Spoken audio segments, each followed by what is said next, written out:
Next మనం కరీంనగర్ వెళ్దాం. అక్కడ మా ప్రతినిధి శ్రీకాంత్ మనకి అందుబాటులో ఉన్నారు. ప్రధానంగా కరీంనగర్ జిల్లాలో మారిన రాజకీయ పరిణామాలని చెప్పుకోవచ్చు. ప్రధానంగా లోక్సభ ఎన్నికలు సమీపిస్తున్న వేళ రాజకీయాలను కూడా వేడెక్కుతున్నటువంటి పరిస్థితి కనిపిస్తుంది. ఇప్పటికే ప్రజాయాత్రలో హుస్నాబాద్లో బండి సంజయ్ పర్యటిస్తున్నటువంటి పరిస్థితి కనిపిస్తుంది. హుస్నాబాద్లో అభివృద్ధి కార్యక్రమాలకు పొన్నం ప్రభాకర్ శ్రీకారం చుట్టారు. కరీంనగర్కు బండి సంజయ్ ఏం చేశారో చెప్పాలంటూ కూడా ఆయన కొన్ని సవాళ్ళు ఇస్తున్నటువంటి పరిస్థితి కనిపిస్తుంది. సో మతపరమైన అంశాలతోనే బీజేపీ ఓట్లను ప్రజలు ప్రసారం చేసుకోవడం పరిస్థితి కనిపిస్తుంది తప్ప పూర్తి స్థాయిలో ప్రజలకి ఎటువంటి మంచి చేస్తున్నట్టు లేదని కూడా చెప్పి పొన్నం ప్రభాకర్ కొన్ని వ్యాఖ్యలు చేశారు. సో అలాంటి అడగడం కాదని కూడా సజయ్కి కొన్ని హితవు పలికినటువంటి పరిస్థితి కూడా కనిపిస్తున్నాయి. సో పూర్తిగా మాట యుద్ధం జరుగుతున్నటువంటి పరిస్థితి కనిపిస్తుంది పార్లమెంట్ ఎన్నికల ముందు. సో దీనికి సంబంధించి పూర్తి అప్డేట్స్ ఏంటి చెప్పండి శ్రీకాంత్. Good evening Rajasekhar. ఏదైతే లోక్సభ ఎన్నికలు సమీపిస్తున్న తరుణంలో రాజకీయాలు వాతావరణంతో పాటు రాజకీయాలు కూడా హీటెక్కుతున్నాయని చెప్పవచ్చు.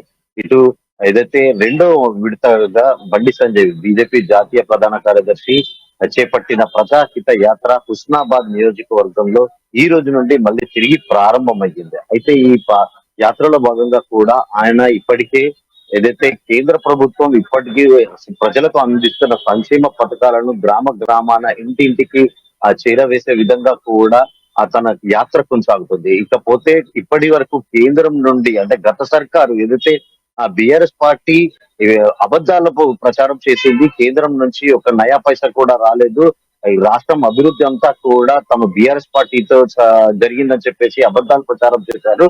వాటిని అన్నిటినీ కూడా ప్రజల్లోకి లోతుగా తీసుకెళ్లేందుకు గాను ఏ గ్రామానికి, ఏ మండలానికి, ఏ నియోజకవర్గానికి ఎంత కేంద్రం నుండి నిధులు వచ్చాయి, రోడ్లు అయితేనేమి, మంచినీటి పథకాలు అయితేనేమి, ప్రతి అంశంలో కూడా ఏదైతే బీజేపీ కేంద్ర ప్రభుత్వం అందిస్తున్న పథకాలను ప్రతి ఒక్కరికి తెలిసే విధంగా కూడా తాను ఈ ప్రజాహిత యాత్ర రెండో విడత కూడా ఈ రోజు నుండి ప్రారంభించారు. అయితే ప్రధానంగా ఆయన ఏదైతే రామ మందిర ప్రస్తావన తీసుకొస్తూ ఉండడాన్ని ఇదే నియోజకవర్గంలో ఈ రోజు బీసీ సంక్షేమ శాఖ మంత్రి పొన్నం ప్రభాకర్ కూడా అక్కడ పలు అభివృద్ధి కార్యక్రమాలలో పాల్గొంటున్నారు. అయితే ప్రతిసారి కూడా ప్రతి గ్రామంలో కూడా సంజయ్ రామ మందిర ప్రస్తావన తీసుకొస్తుండటంతో ఏదైతే మతపరమైన అంశాలతో ఓట్లు అడగకూడదు అంటూ కూడా ఆయన ఒక ఎద్దేవా చేసిన పరిస్థితి. అంటే బీజేపీ అంటేనే ఒక మతతత్వ పార్టీ అంటూ ఒక గుర్తింపు ఏదైతే కొంతమంది కొన్ని పార్టీలు ఇప్పటికీ చురుకలంటిస్తున్న పరిస్థితి. దీనికి తోడుగా ఏదైతే మతపరమైన అంశాలను ప్రస్తావించకుండా ఓట్లు అడిగేందుకు వెళ్ళాలి. సంజయ్ కి దమ్ముంటే కరీంనగర్ నియోజకవర్గానికి, పార్లమెంటు నియోజకవర్గానికి సంబంధించి ఏం చేశాడో బహిర్గతం చేయాలి, ప్రజలకు చెప్పి ఓట్లు అడగాలి, కానీ మతపరమైన అంశాలను రాజకీయాలకు వాడుకోకూడదు అంటూ కూడా ఆయన ఒక హితవు పలికిన పరిస్థితి అయితే ఉంది. అంటే ఇటు ఏదైతే తమ ప్రభుత్వం అధికారంలోకి వచ్చిన కొద్ది రోజుల్లోనే ఇప్పటికే మహిళలకు ఉచిత బస్సుతో పాటు ఆరోగ్యశ్రీ పథకాలు మరికొద్ది రోజుల్లో, మరి 2 రోజుల్లో కూడా ఏదైతే దీనికి రేపటి నుంచి అమలు కానున్న గ్యాస్ సిలిండర్ ధర 500 రూపాయలతో పాటు ఏదైతే 200 యూనిట్ల లోపు కరెంటుకు సంబంధించిన కీలక పథకాన్ని కూడా ప్రారంభించనుండడంతో తాము చెప్పిందే చేస్తున్నాము అంటూ కూడా ఒక ధీమానైతే పొన్నం ప్రభాకర్ వ్యక్తం చేసిన పరిస్థితి.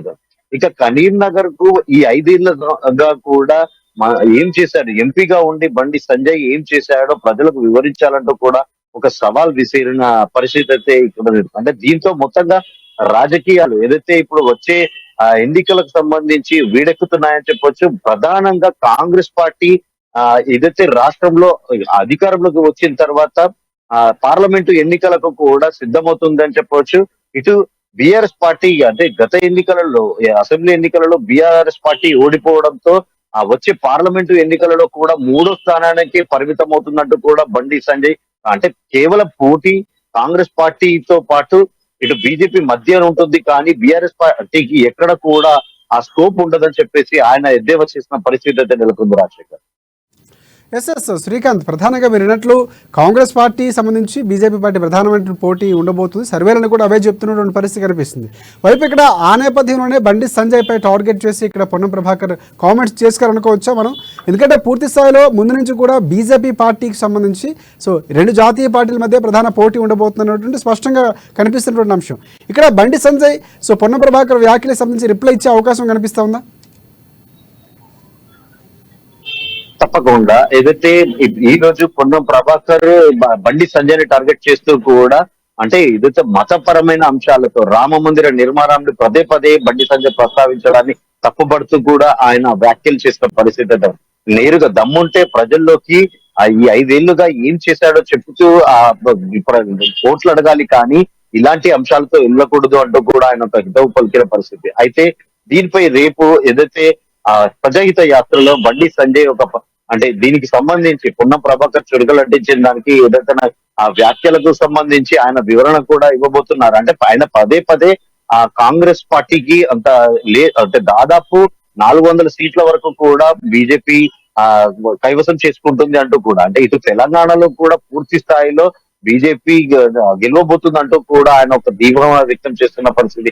దీనికి సంబంధించి ఖచ్చితంగా మళ్ళీ కరీంనగర్ లో కూడా బండి సంజయ్ గెలుస్తారన్న ఒక గట్టి నమ్మకంతో కూడా ఆయన చెప్తున్న పరిస్థితి అయితే ఉంది. ఇక కాంగ్రెస్ పార్టీకి సంబంధించి ఇప్పటి వరకు అభ్యర్థి ఎవరో కూడా తెలియదు. అంటే ఆ పార్టీలో పోటీ కూడా పెద్ద ఎత్తున ఉంది. కాంగ్రెస్ పార్టీ నుంచి ఆశావాహులు ఎంపీ అంటే గతంలో అసెంబ్లీ టికెట్ ఆశించి భంగపడ్డ వాళ్ళైతేనేది, మరికొంతమంది ఆశావాహులు అయితేనేది అభ్యర్థులు సరిగా లేరు అంటూ కూడా ఆయన గతంలో ఎదురు చేసిన పరిస్థితి ఉంది. అంటే దీంతో తన గెలుపు సునాయాసంగా కూడా ఉంది అంటూ కూడా ఆయన ఒక ఆశాభావం వ్యక్తం చేస్తున్న పరిస్థితి అయితే ఉంది రాజశేఖర్. ఇక్కడ మీరు అన్నట్లు పూర్తి స్థాయిలో బండి సంజయ్కి అక్కడ ఎక్కువగా ఓట్ ఆఫ్ మెజార్టీ ఉన్నటువంటి పరిస్థితి, సర్వేలను కూడా అనుకూలంగా ఉన్నటువంటి పరిస్థితి కనిపిస్తుంది. సో ఇక్కడ అభ్యర్థి ప్రకటనకు ముందే అక్కడ ఆయన టార్గెట్ చేయడం కూడా మనం ఆ విధంగా భావించాల్సిన అవసరం ఉంది. ఇక్కడ పూర్తి స్థాయి ఈసారి రసవత్తరంగా ఎన్నికలు జరగబోతున్నాయి. ప్రధానంగా బండి సంజయ్ గతంలో ఆయన బీజేపీ పార్టీకి సంబంధించి అధ్యక్షులుగా చేసినటువంటి పరిస్థితి, ఒక చరిష్మా బీజేపీ పార్టీకి ఒక స్థాయి తీసుకొచ్చారని అనిపే సాఫ్ట్ కార్నర్ ఉంది. సో ఇక్కడ పూర్తి స్థాయిలో బలమైన అభ్యర్థి నిలబెట్టకపోతే బండి సంజయ్ విజయం ఖాయమనుకోవచ్చు మనం. తప్పకుండా రాజశేఖర్, ఏదైతే ఇప్పటికే అయితే గత ఎన్నికల సమయంలో కూడా ఆయన అసెంబ్లీ నుండి పోటీ చేసి సమీప ప్రత్యర్థి గంగుల కమలాకర్ చేతిలో ఓటమి పాలైన పరిస్థితి. ఈసారి కూడా అదే తరహాలో అసెంబ్లీ ఎన్నికలలో కూడా మళ్ళీ అసెంబ్లీ నుంచి పోటీ చేసి ఓటమి పాలైన పరిస్థితి.